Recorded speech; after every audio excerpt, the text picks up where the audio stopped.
Thank you. Good evening and welcome, everyone.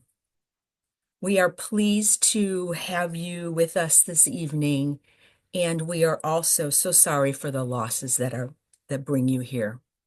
We warmly welcome you and hope that our time together brings you comfort. My name is Marcia Reynes, and I'm the manager of bereavement support services at JCFS Chicago. I want to thank Cantor Dara Rosenblatt for opening our program. We extend our heartfelt appreciation to Scott Bauer and the board of the Lori S. Bauer Foundation for Sudden Loss for their generous support of this program. The foundation was established by Lori's friends and family in her honor to give help, healing, and hope to children and families that have suffered a sudden loss or crisis. Thank you for helping us to support those who are grieving.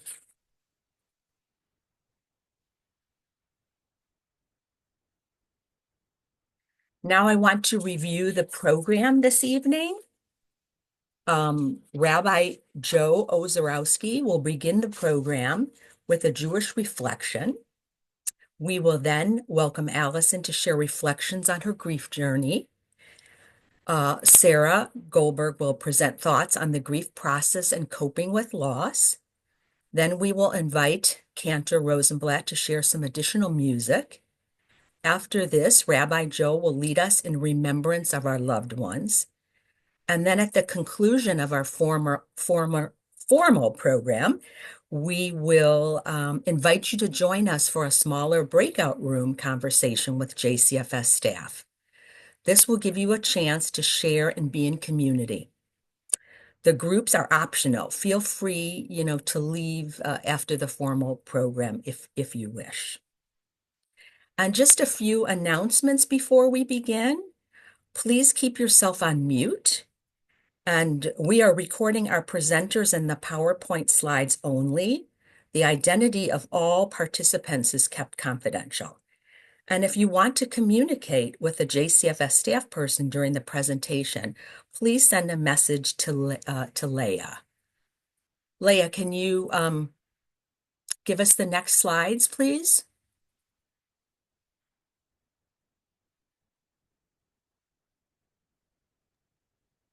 I'm so sorry. I was working on Leah, something else and forgot that I was also changing the slides. This is my first thank, time doing this, folks. Thank you all for your patience. thank you.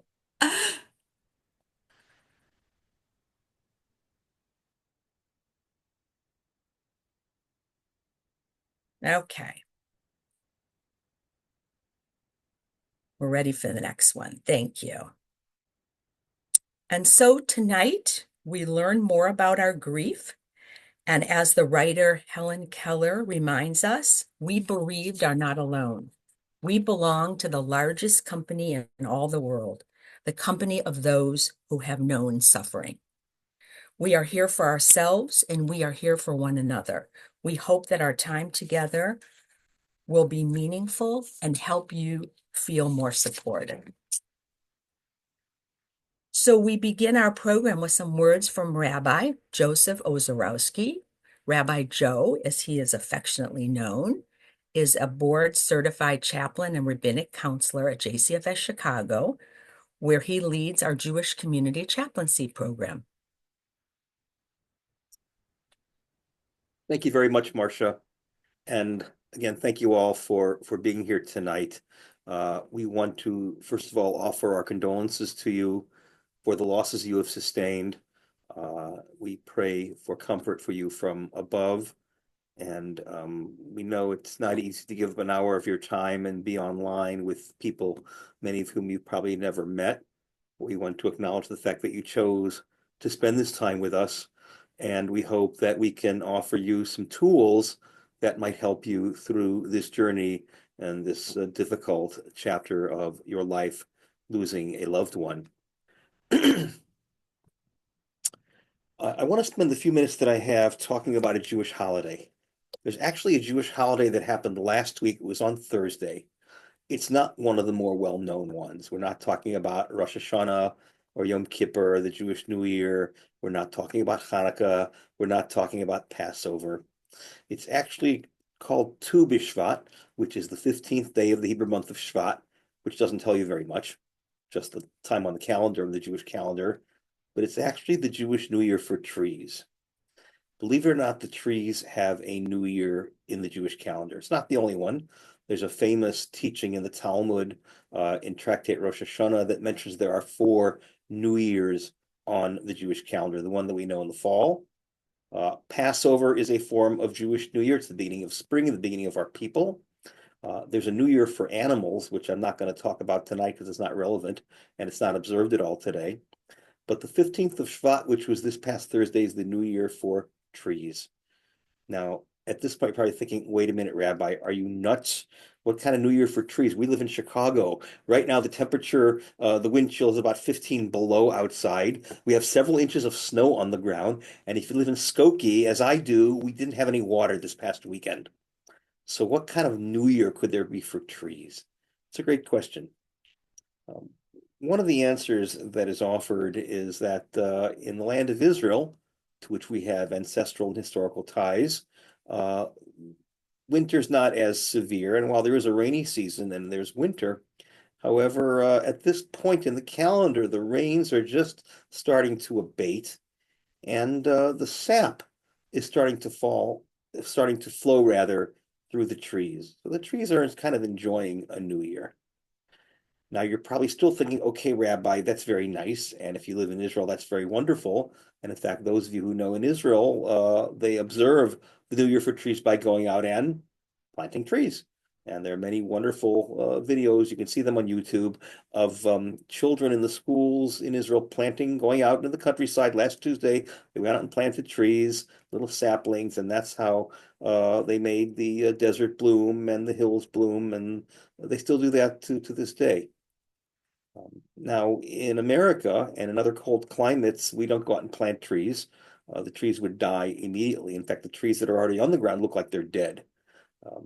The most that we do to observe Tu B'Shvat is in the Jewish schools and in some synagogues. The one I went to Thursday morning, they give out Israeli fruits or fruits that grow in Israel. So we had some figs, we had some dates, we had some raisins, almonds. When I was a kid, they gave out these horrible dried carobs called buxer. They were foul smelling and hard and you couldn't eat them. And I have no idea why all the schools used to do that. And I think they still do. But that doesn't help us tonight. What does help us tonight is the theme about why we celebrate a New Year for trees in February in Chicago, everywhere. And that's because even if the sap is not flowing through the trees in Chicago or any place else near us, we are reminded that even though there's a new year for trees that can only be observed by trees in hibernation, we are also taught that hibernation is temporary. Animals come out of hibernation. Trees come out of hibernation. Spring is going to come because it always does. The temperatures will get warmer because they always do. The theme is that of hope. The theme is that of comfort. At the darkest times of our lives, at the darkest times in nature, and at the darkest times in our relationships when we lose them, we are assured that the feelings don't go away, the relationships don't go away, the emotions don't go away. They may become something different, they may transition into different things, but they are renewed, and we can find that there is healing that comes after the darkest seasons. That, my friends, is the reason that we observe Tu B'Shvat, in America at least, in the winter, to remind us that while we feel very dark right now, as we mourn those we've lost, spring will come, healing does come, and we hope to give you some tools tonight to help you on that part of the journey. I'm now going to introduce Allison Channon, who is with us this evening and is going to share her personal grief journey following the death of her sister. Allison?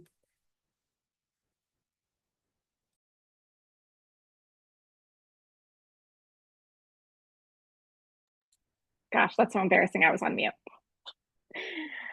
Okay, my name is Allison. I lost my sister 2.5 years ago. Her name was Rebecca. She was 41 years old when she died. She had metastatic breast cancer. She left behind her husband and her son, who was 6 years old at the time. And of course, me, my other sister, who you can see in this photo, and a lot of my parents and many other family members. So I have two thoughts that I'd like to share today. One is about parenting young children during grief, and then the other is, I think, more universal to whatever life stage that you may be in. So when my sister died, my son was 2.5 years old, and I was 25 weeks pregnant with my daughter. And when my sister was in hospice, we spoke with a child life specialist. And one of the things that she told us was that as kids get older and they understand more about grief and death, they will have that grief stage, even if it's many years after the death, because they have a new level of understanding. So they will experience the grief as they understand more. And I've seen that with my son, who is almost 5. Periodically he'll ask me questions, or he'll, really out of nowhere, he'll say, I miss Aunt Rebecca. I want to look at pictures of Aunt Rebecca.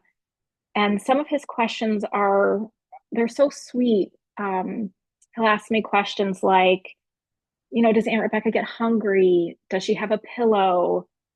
Does she get cold? Does she have a blanket? And then he'll ask me questions that are questions that we're all wondering, like, why did Aunt Rebecca get sick? Or why did her medicine stop working? And sometimes it's really painful because he's asking me questions that I can't answer, or he's asking me these questions at a moment where I wasn't really ready to talk about this topic, or I wasn't in the mood to talk about this. But I also feel like he's giving me a wonderful gift, because he's creating space for me to speak about my sister. And he's creating space for me where it's really okay to be sad and no one's judging me. And he's also giving me the opportunity to teach him how to grieve in hopefully a healthy way. So that ties into my next thought. So over the last couple of years, I've heard a lot of people who are also grieving say things like they don't want to talk about their loss or mention their loss because they're worried that it'll make other people feel uncomfortable or awkward, and then in turn they'll feel uncomfortable and awkward. Um, and I'd say, like, pretty early on in my experience, probably within the first 6 months, I decided that I just really didn't want to hide my story.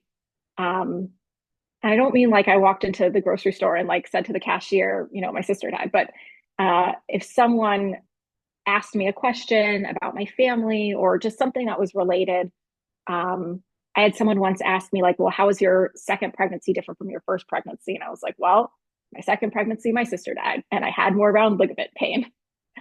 Um, so the first reason that don't, I didn't want to hide my story is that my sister wanted to be remembered, and she deserves to be remembered. And I really feel like my nephew deserves for my sister to be remembered. The second reason is that it just felt like icky inside to not be honest. And then the third reason, I think maybe the most impactful, is that when you are honest about your grief, you open the door for other people to be honest about their grief, and you create opportunities for connection that you may have never anticipated. So I have two examples. One is something I've experienced, and the other is a story from my parents. So I work for a totally remote company. So we don't have, nobody's in office, but we do have like virtual digital like message boards where we can, talk about work things or non-work things. And I had a colleague, someone that I don't work closely with, share about her Lunar New Year traditions and how this year she cooked all these recipes that her mom had always cooked growing up. And she really feels like her mom was like, would have been really proud of her for all the cooking that she did. And so I had a lot of colleagues who were responding, saying things like, oh, wow, looks so delicious, yum, can I get the recipe, things like that. But no one was really responding to, I think, the real story of what she was sharing, which is her grief. And so I reached out to her and I said, I'm so sorry that you lost your mom. And she really would be proud of you. Um, and then I told her that I lost my sister. And I said, like, it can be really hard uh, and scary to talk about your grief. But I really wanted to acknowledge the way she had put herself out there. And it created a really nice moment with someone that, maybe I'm with in meetings with, over Zoom very periodically. But it created a relationship where there wouldn't have been a relationship otherwise. So the second story is something that happened to my parents. My parents were traveling in London recently, and they were at a restaurant, and somehow or another they start talking to this other family. It's a husband and wife and like maybe a teenager. And, they're like, I don't know what they're talking about. But at some point, the wife asks my mom something about like, how many children do you have? And my mom said something along the lines of, well, I have three daughters, but one of them died. And my dad is telling me the story, and he says that like the woman got this like very serious look on her face, and like she reached out and she like grabbed my mom's hand, and she shared that she had lost a sibling many years ago. And so, these two strangers are having this really like very beautiful moment of connection um, that only happens because that only happened because my mom decided to be honest about her story and her experience.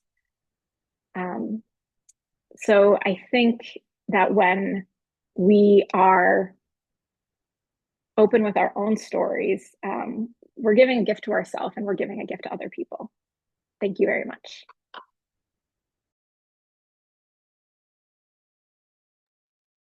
Allison, thank you so much for sharing your journey with us. It's been an honor to get to know you through your story, and thank you so much for sharing a bit about your sister, Rebecca.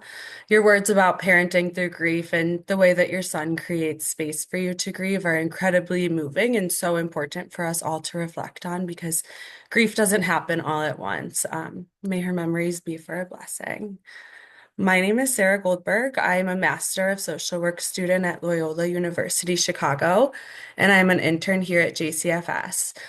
I'd like to reiterate what my colleagues have already said, but my condolences for the losses that have brought you here this evening.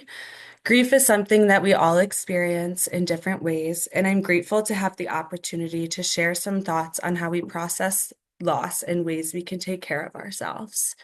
Grief is a normal and natural reaction to loss. As Dr. Gerald May wrote, grief is not a problem to be solved, nor a difficulty to overcome. It is a sacred expression of love, a sacred sorrow. Leah, can you change the slide, please? Thank you. Although grief is universal, each person's experience of loss and grief is unique. There is no right or wrong way. Some of what I share may work for you, and some might not, and that is okay. There are as many ways to grieve as there are people grieving.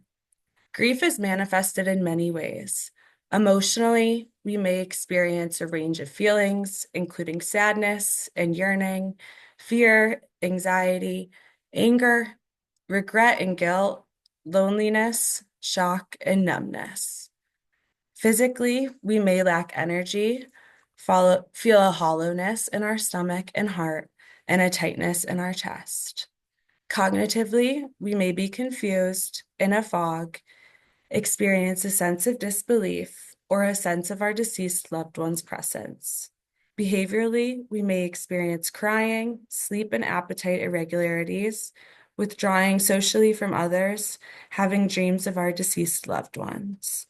Spiritually, we may be angry with God and question our faith. Some of these might feel familiar to you, and some might not. And there, of course, might be other ways that grief has impacted you on your journey. Grief is often compared to a journey with ups and downs, twists and turns. Grieving is not linear, it's a process. It takes time, and there is no set timeline. Grief is something we need to go through. The path to healing and growth asks us to acknowledge our painful, sometimes confusing and contradictory emotions and express them rather than avoiding them. Some of you might be familiar with the children's book, We're Going on a Bear Hunt by Michael Rosen, and that conveys this really well. We can't go over it, we can't go under it, we've got to go through it.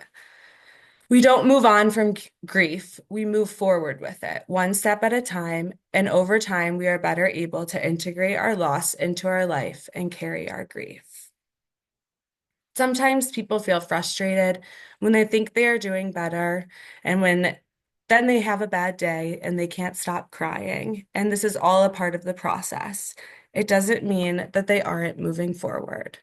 Some may also experience guilt if they're not crying or appear to be doing well. This is all a part of the process. Allison spoke really beautifully about how grief can resurface in different ways, even years after a loss. And just like her son suddenly asks about Aunt Rebecca, grief often comes in waves, and sometimes when we expect it, and sometimes when we don't. And one moment we might feel okay, and the next, a memory, a song, or even a simple question can bring a rush of emotions. And that's completely natural. The challenge isn't to avoid those waves, rather to recognize them and to let ourselves feel them and remind ourselves that they will pass. Slowly over time, the waves diminish in intensity and frequency. They get smaller and there is more space between them. Sometimes these waves can be triggered by something expected, like a birthday, an anniversary, a holiday, or a yard site, or sometimes they can be unexpected, like hearing a song, smelling a certain food, or like Allison said, having her son bring it up, or being in a certain location. Although these waves of grief can be unpredictable, the challenge is to recognize that you are experiencing a wave of grief and remember that no matter how much it hurts in the moment, the pain will eventually lessen. Thank you. In previous programs, we included the following as tips for getting through the holidays, but of course, in the first years of grief, there are always firsts. There are times when you might be navigating something new, whether it's a family celebration or just a hard day. So we just want to share some tips about how we can cope with our grief and how we can find balance between what we might be experiencing internally with what is happening around us. So first, we say to take care of yourself, to be kind and gentle and compassionate with yourself, and take care of yourself physically. Your needs might change on a daily basis or even moment to moment. So really ask yourself, what do I need right now? Maybe it's rest, maybe it's fresh air, a meal, or simply just allowing yourself to feel whatever emotions come up. Listen to your body and your mind and just give yourself permission to slow down. Lean on your support system. No one should have to grieve alone. So identify the people in your life who can offer different types of support, whether it's friends or family, neighbors, coworkers, support groups, community events, even pets help a lot. Some people can be there to listen, some people can be there to make you laugh, and others are just there to simply sit with you in the hard moments. It's okay to lean on people in different ways. And ask for help when you need it. Grief, we all know, takes a lot of energy and it can feel really overwhelming. So sometimes people want to help but don't always know what to offer. So if you do feel comfortable, let them know what you need, whether it's company or a meal or just someone to check in on you. And if you do need space too, that's okay too, to allow yourself that space. It's also important to just express your grief in ways that feel important and right for you. There's no single way to grieve. So some people might find comfort in talking with a trusted friend or with a counselor, and others might find healing through journaling or creating art, listening to music, oh, sorry, excuse me, or movement like walking or yoga.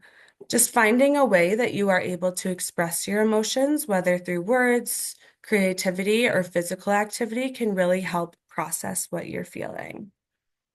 It's also important to prepare for difficult days.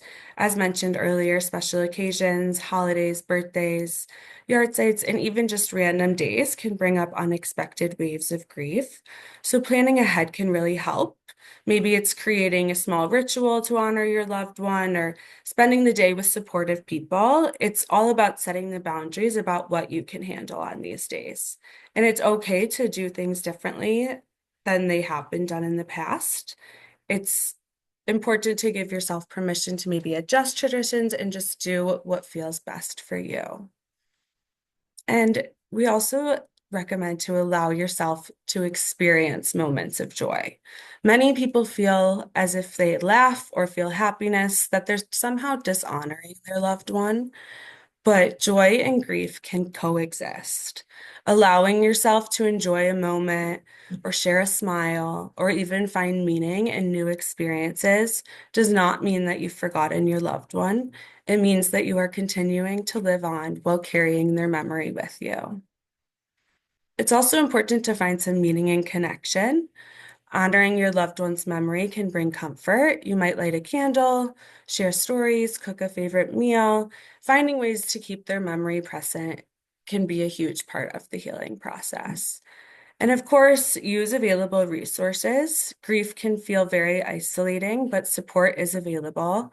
JCFS offers counseling, chaplaincy support, and grief groups where you can connect with others who understand.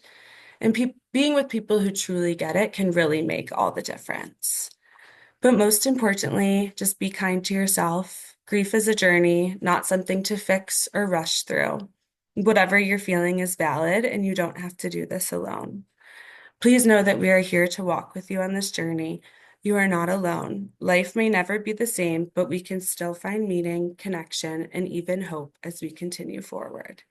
Thank you. I would now like to introduce Cantor Dara Rosenblatt.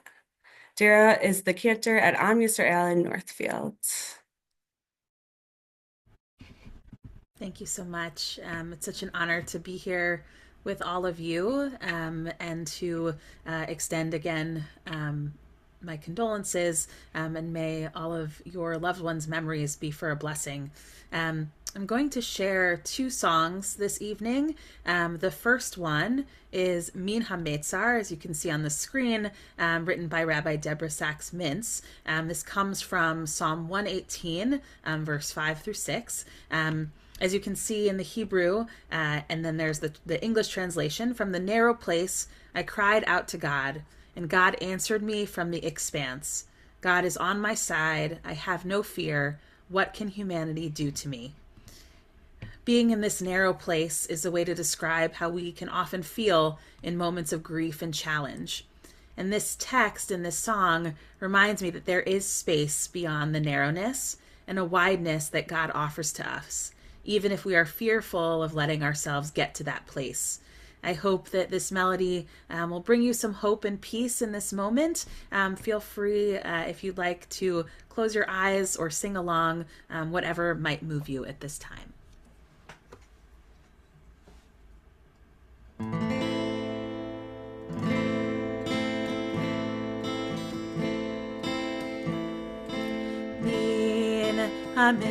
Ametzar karatia anani vamerchav yamin Ametzar karatia anani vamerchav yamin Ametzar karatia Ayanani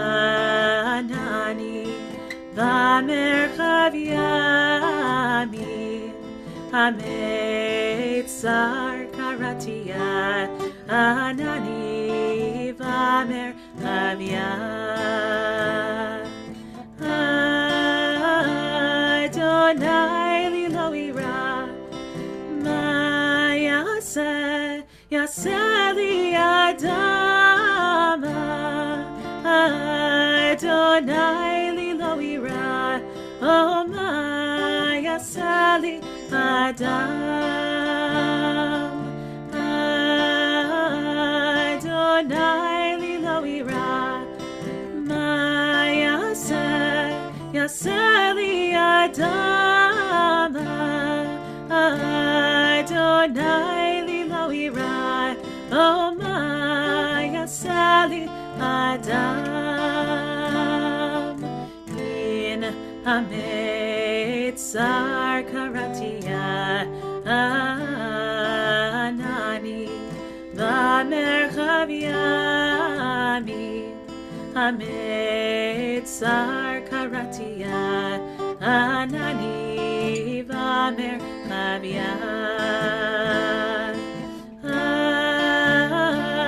Adonai Lilo Ira Ma Yaseh Li Adama Adonai Lilo Ira Oh Ma Yaseh Li Adam.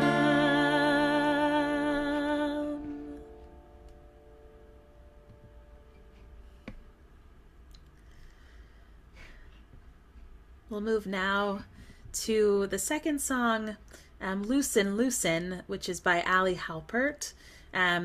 This is a song that I love. Any opportunity that I have to share it, I will. And in this space in particular, it really is a blessing for me to be able to share this song. It's a melody that I will do without my guitar, so it functions a little bit more like a chant. And the words of this song, as you can see, are in English. And this song, this melody, really resonates within my own body, and I hope that you'll join with me as we kind of go through it a few times. I often come back to this song in times of distress and challenge in my own life, and find that it really gives me an opportunity to breathe. That last part, holy breath and holy name, will you ease this pain? It really is a way to kind of get it into your bones and into your body as you sing it. Feel free to hum along, or again, just listen or sing with me, whatever feels comfortable and for you in this time.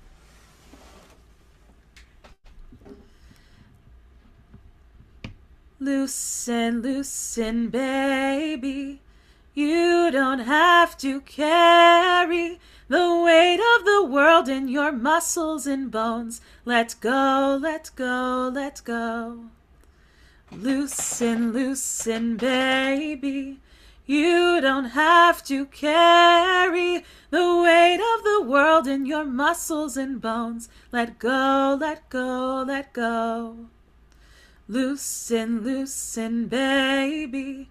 You don't have to carry the weight of the world in your muscles and bones. Let go, let go, let go. Holy breath and holy name, will you ease this pain? Holy breath and holy name, will you ease this pain? Loosen, loosen, baby. You don't have to carry the weight of the world in your muscles and bones. Let go, let go, let go. Loosen, loosen, baby. You don't have to carry the weight of the world in your muscles and bones. Let go, let go, let go. Holy breath and holy name, will you ease this pain? Holy breath and holy name, will you ease this pain? Holy breath and holy name, will you ease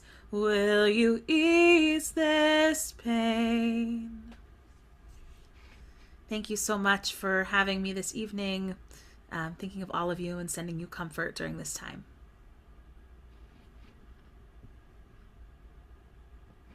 Thank you so very much, Cantor Rosenblatt. That was absolutely beautiful and gives us much to think about, to feel about, and to sing through our grief as well.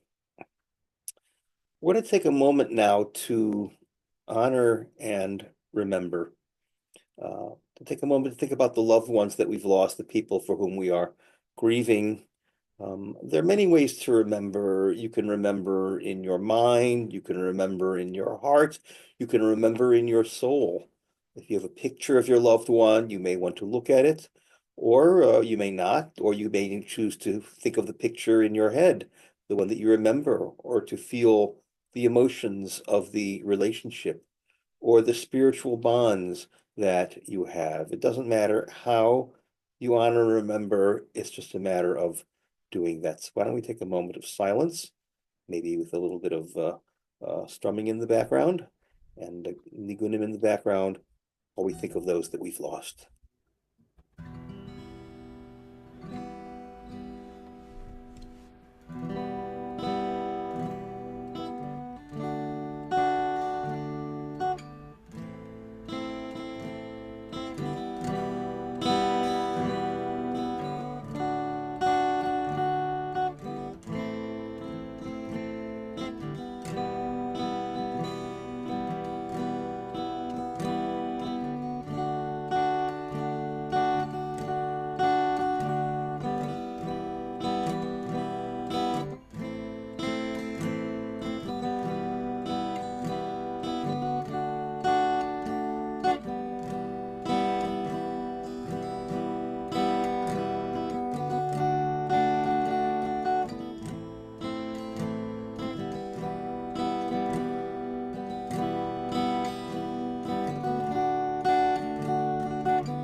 We're going to close now with a poem by Rabbi Karen Kedar, who is the Rabbi Emeritus of BJBE. Some of you may have known her actually, but this is her poetry. It's called The Valley, and I'm going to read it. You may read it with me if you'd like to, silently or on mute. The Valley. The valley of the shadow of death is a tender place. It is a place of questions, and things unsaid, and grace, and love, and depth, and sadness. My heart is open, my breath is gentle. I am tired and sleepless. So I sit a while by the still waters, and you are with me. God is with me. I shall not fear.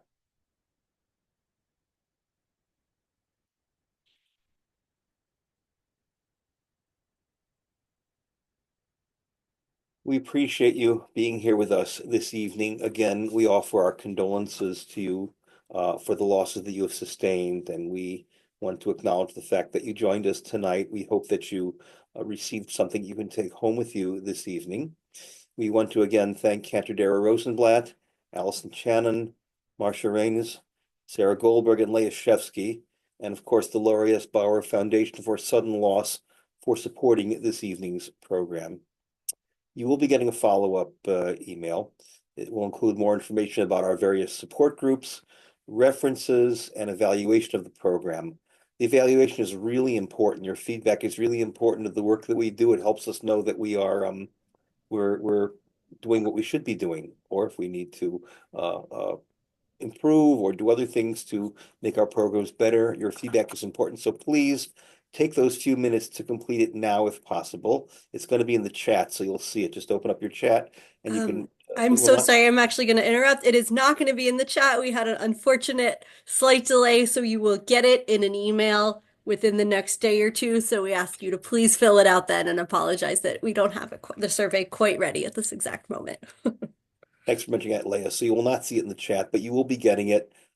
Take a few minutes when you receive it in your email to fill it out and send it back to us. That helps us. We close the formal part of our program with our blessings for you as you move along your grief journey. We again offer those condolences to you, and we encourage you to find meaningful ways to honor the memory of your loved one through your own lives, through the work that you do, through spiritual practices, at the same time that you continue to honor your own well-being. And please remember that JCFS staff are here for you always. We have the grief staff here. We have chaplains for you. There's therapeutic counseling. We have all sorts of resources which are here for you. We also have one other thing for you as we end the recording. We will be inviting those of you who would like to stay on to share your own thoughts and feelings